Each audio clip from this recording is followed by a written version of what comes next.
they had three major policies that were going to be followed.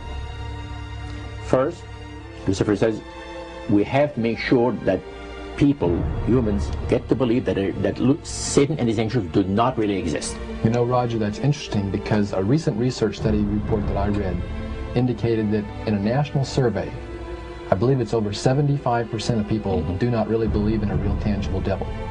But there is one. Oh, yeah. Oh, the next thing, the three parts policy that they had adopted there, the second one was to find a way of being able to get total control of people's minds. And that would be done by taking hypnotism out of the realm of the occult and introduce it as a new science for the benefit of mankind. They felt that by taking hypnotism out of the realm of the occult and introducing it as a new science for the benefit of mankind, they could then use people of great renown, educators, people of capacity, that would do great things, such as supposedly regress people in time to former lives that they had.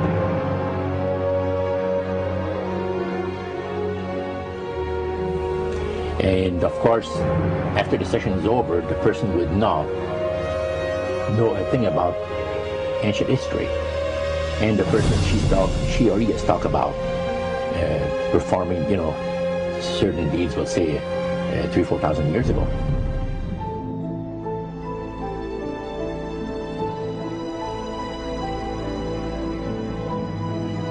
But this was their strategy. Now, what this would do for the thing is this, that it would create in the minds of the general public, solidly set in the mind of the general public, an unwavering trust in that great deception. So now this would be a way of de-Christianizing the Western world through the avenue of mysticism. The three things were, number one, that they did not want Satan did not want the human family to think that he or his angels existed. Right. The second point that you made had to do with taking control of people's minds. That's right. The third point was what? Was to destroy the Bible without burning it. Okay. See? And what was his strategy on that? On that, it was very interesting. Because after the Great General Council, it was decided that Satan would tutor Charles Darwin personally in setting up the principles of his theories of evolution. He was tutored by Lucifer himself, fallen Lucifer. And at that time, it was understood, Satan and his spirit counselors understood, that if a person was led to believe in the theory of evolution, it would, in his life, destroy completely the creation week of the Bible, the fall of man, and plan of redemption. It would do away with it. Anyone that teaches a theory of evolution is considered to be a minister of a great religious system.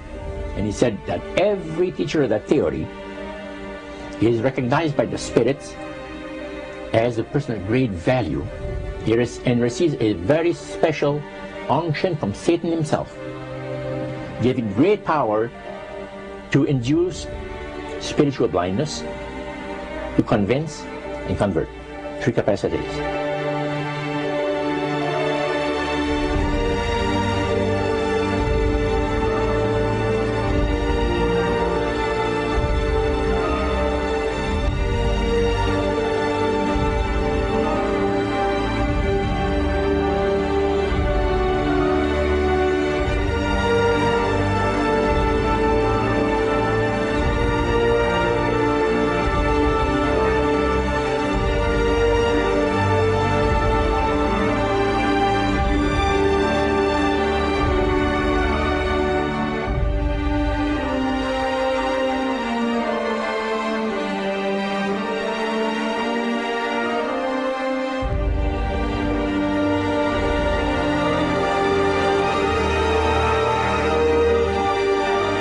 This is the grain plane, the master's grain plane. for harvesting the nations, for harvesting the multitudes of the earth into his cause, just before the close of the great controversy between the forces of good and evil. It's going to be done in a unique manner. This grand plan is going to take people are going to eat the stuff, because it says spirits, demon spirits, will declare themselves to be inhabitants of far distant planets in the galaxies that are coming to warn the inhabitants of planet Earth of the impending destruction of the planet, unless something seriously proper is done to avoid it.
Metaphor. If you think about Aladdin and his lamp, you've probably heard of that one.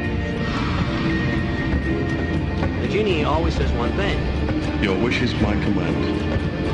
You know, the universe is this great genie, and your conscious mind is Aladdin. It formulates the intention of what you choose for your life.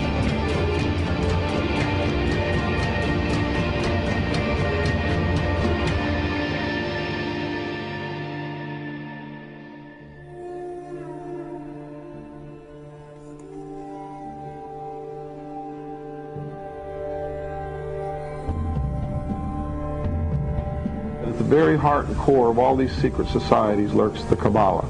It is a method of encoding information through a system of mathematics and numbers. These people that belong to the secret societies never dared to write down in any language what they knew, what it was that they were guarding, because then someone could steal it and then the secret would be out. So they took this knowledge and they made it occult through a system of encoding, encryption, one of which is mathematics, numbers. Another is architecture. Everybody wonder, why do they have a fraternal organization called the Freemasons? Aren't those the guys that build walls? You bet they do. But every wall they build contains the secrets that have been kept and maintained throughout the ages, and it's encoded in the architecture and in the measurements of the buildings and in the mathematical formulas used to derive the geometry, the shape, the length and breadth and height of rooms. It's all encoded there.